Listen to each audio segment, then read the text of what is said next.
Hello বন্ধুরা, আবার একটা নতুন ব্লগ নিয়ে চলে আসলাম তোমাদের ভালোবাসায়। যাই হোক, আশা করি তোমরা সবাই ভালো আছো।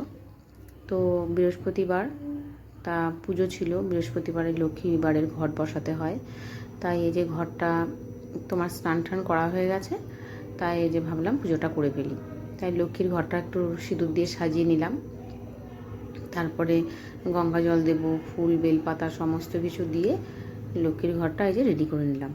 এবার মায়ের চরণের সামনে বসিয়ে দেবো। মায়ের চরণের সামনে যে বসিয়ে দিলাম। এবার হচ্ছে লক্ষ্মীর ঘরটা পাতা হয়ে গেল। এবার লক্ষ্মীর ঘরটা পাতা হয়ে গেল। এইবার হচ্ছে তোমার ঠাকুরকে মালা পরিয়ে দেবো। আমি প্রতি বৃহস্পতিবারেই মানে আমি যেই বৃহস্পতিবারগুলো পারি আর কি, প্রতি বৃহস্পতিবারেই ঘরটা চেঞ্জ করি, আর প্রতি বৃহস্পতিবারে আমি মালা পরাই লক্ষ্মী দেবীকে। যাই হোক, এবার দুপুরে রান্না আজকে বেশি কিছু করিনি, শরীরটা অনেকটাই খারাপ ছিল।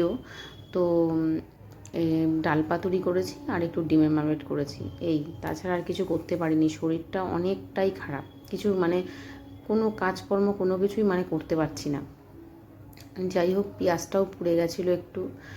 যাই হোক, আর কি করব বলো, ফেলে তো দেওয়া যায় না। তাই ডালটা ওই পেঁয়াজের মধ্যেই পাতুরি করে নিলাম। তো ভেবেছিলাম মনে হয় হয়তো কালো হবে, খেতে হয়তো ভালো লাগবে না, তো ভালোই হয়েছিল। এই যে দেখো বন্ধুরা, আমি দুপুরবেলা লাঞ্চ নিয়ে চলে আসলাম, যেহেতু ছেলে স্কুলে গেছে। তো ডিমের মামলেট, ডাল পাতুরি আর ফ্রিজে এক পিস মাছ ছিল আগের দিনে, ওইটা দিয়েই আমার হয়ে গেছে। আর ছেলেকে ডাল পাতুরি আর একটু ডিমের মামলেট দিয়ে দিলে ওর খুব ভালো খাওয়া হয়। এমনি তো মাছ টাছও তেমন একটা পছন্দ করে না।